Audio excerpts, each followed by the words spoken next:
Hi everyone, welcome back to another episode of K-pop News. I'm your host Rachel Kim. Our top story of tonight. We've got the latest on GDragon's preliminary drug test and it's coming back negative. But this leads us to ask a burning question. Why is GDragon facing such intense criticism? Is it a case of the public wanting to see a major celebrity fall from grace? Or could there be another agenda at play here? Let's dive right in and find out.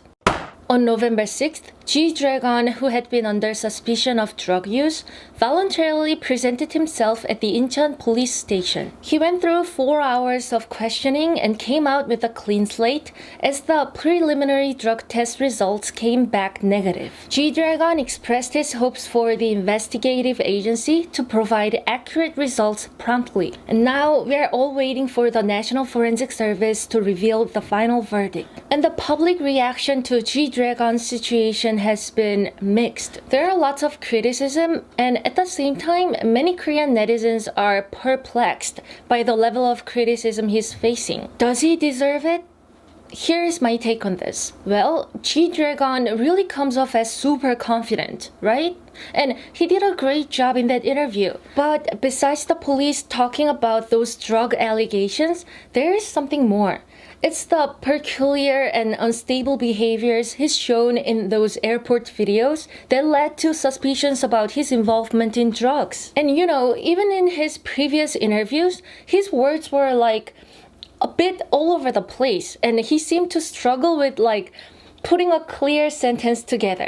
Now, whether or not this has anything to do with drugs, there's definitely cause for concern. Some say these unsettling behaviors could be linked to his mental state not being in top shape.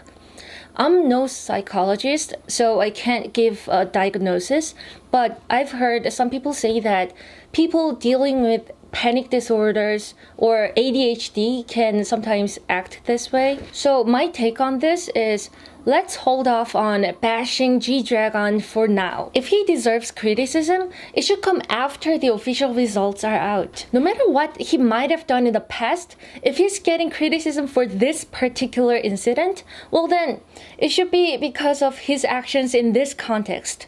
Right? And there's another thing. Quite a few people have been calling GDragon's interview attitude arrogant. They are saying he didn't apologize not even a single time during the interview. But honestly, if I were in his shoes, believing I'm innocent, I'd see GDragon's attitude, his demeanor as pretty composed and gentle. To be honest, he's been keeping his stance on being innocent since the start, and he's willingly cooperating with the police investigation. Now, it's all in the hands of the police to provide the evidence. Once those results are out, then we can talk about criticism. Honestly, I genuinely hope those allegations don't turn out to be true. I hope he didn't get involved with drugs, and I really wish the more detailed tests confirm him as clean, not just the preliminary ones. It would be a relief if his life isn't one of those that got messed up by drugs. I still remember the charismatic GDragon from back in the day. I really hope he's surrounded by many supportive people, and I hope he can be happy and healthy. But what do you think? Guys, don't leave yet. Before I wrap this video, I'd like to talk about my Patreon page. Woohoo! Guys, if you're interested in even more content from me, Patreon is the place where we can get a lot closer. You and I. On Patreon, you can find my exclusive weekly podcast where I share my daily life, my deepest, darkest secrets, and some of my crazy and fun ideas. Crazy ideas, fun ideas, what? Every idea that I have. But it's not just the podcast. It's a whole community.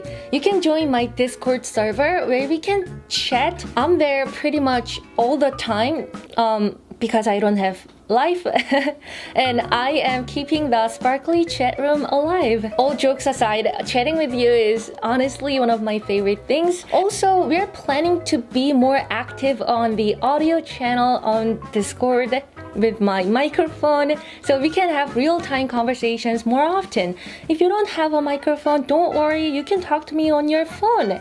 That works. I tried it before. Patreon is the best way you can support me in creating even better content.